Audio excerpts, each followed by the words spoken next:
Yung nagtrending na lechon horno dito sa Dandan, Tondo, Manila. May bago na naman siyang menu na ino-offer na papatok sa panlasa niya. Ang lechon horno budbud for 120 pesos. Dito lang yan, Kereche Lechon Horno. Manila lang.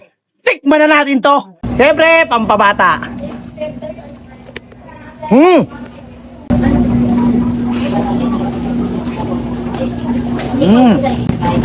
Panalo.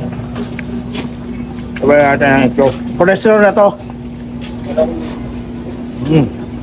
Sarap. Sorry.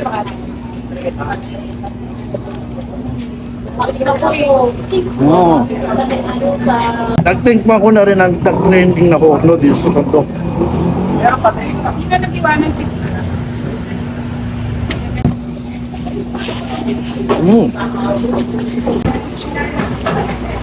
Yan!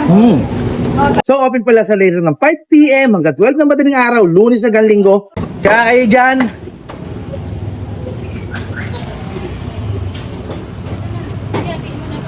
dahil ito, napasarap.